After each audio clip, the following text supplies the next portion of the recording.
Guys, we got to have a talk about some of these players. I'm a little bit panicked. I'm a little bit worried about whether they can turn things around. Just there's some statistical things that are a little bit concerning about them. I'm going to start this video with Calvin Ridley, man. So Calvin Ridley is somebody that I just traded for.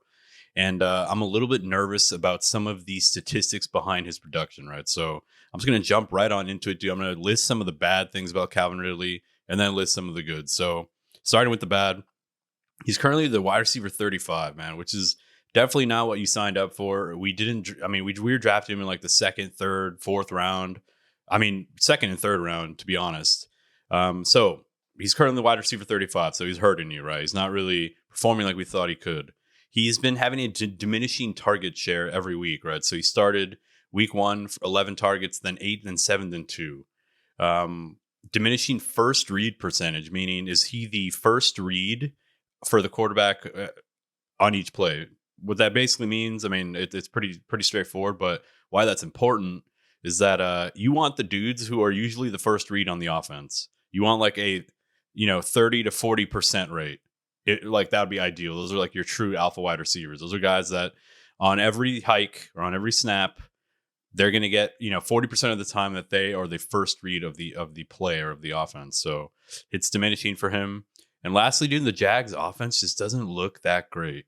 They just look kind of middle of the pack, right? We were expecting them to like propel into like the top 5, right, and be like one of the more or one of the more dominating offenses in the league. Is just not happening, right? So those are the bad, right? Let's talk about some of the good. So the good is that he had 2 drop touchdowns in week 2 against Kansas City, and then another drop touchdown in week 3 versus Houston. Like very clear, he could have caught it. It would have been a touchdown. His days would have been salvaged from that. He would have got more yardage and obviously the touchdown. You would have been feeling pretty nice, right? So what that means is that he's actually getting red zone looks. So that is a nice, it's a nice signal that tells us, okay, maybe there are greener days ahead, right? Next thing, he's been getting shadow coverage, right? So AJ Terrell shadowed him last week. They also had a safety come over the top most of the time.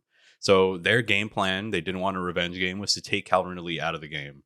That's what it seemed like they were doing, and they did it pretty well, other than obviously his wide open touchdown catch.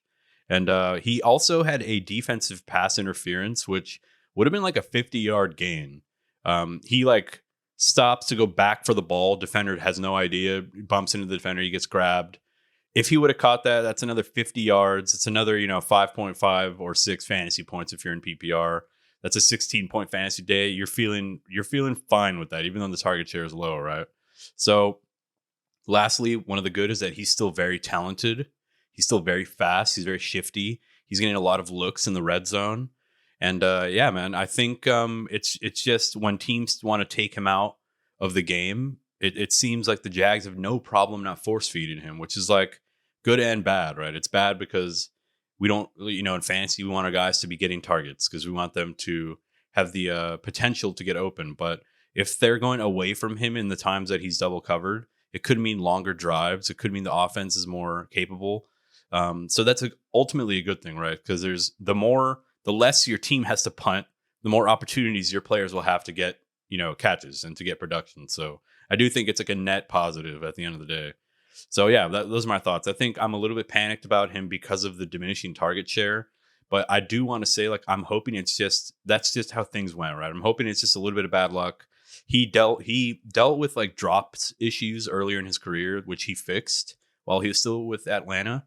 So I don't fucking know, man. Let's just hope that this is just like a very temporary thing. Let's hope that it sorts itself out and that the Jags kind of just get better. So moving on to the next guy that I'm pretty panicked about. Jamhyr Gibbs is another guy that I am panicked about. He is not getting the workload that we wanted. He's not getting third round, fourth round workload. It's unfortunate. He's getting a workload that was kind of maybe to be expected by some people, but I guess we thought that the production would be much better, right? We thought he'd get into the end zone more. We thought he'd be catching the ball more and actually getting like yardage from it. I mean, 5 targets, 4 receptions for only 11 yards. Like that's where we thought he'd be money, and he just hasn't been. David Montgomery looks great. He's not a plotter. He's not fucking bad. Everyone who says he's bad are just Jamhyr Gibbs bag holders. And that's just how it is in fantasy, dude. Fantasy football, you have a lot of money at stake. You have a lot of people who, plant their flags on guys and convince themselves that dudes are good or that they should be good. Like, people were saying that fucking Dan Campbell should be fired after they won just because they weren't using Gibbs. So I don't know. I think his usage is pretty good and his production is pretty good for the usage he's getting. And when I say his usage is good, I mean for a third down back. Like, there are third down backs that don't get shit, right? They don't get anything. So I think some patience, right? Like, let's wait and see when they're in a very competitive game. Let's see what his workload looks like as the season progresses, right? So against Kansas City, that was like a competitive game, high scoring, back and forth. And he didn't get much work, but that was his first game as a rookie. So let's see moving forward as they start to play maybe tougher teams like Baltimore in week 7, like the Chargers in week 10. Let's see how it goes. Let's see, maybe they won't be able to use Montgomery as much. Next player that I am pretty panicked about is going to be Rhamondre Stevenson.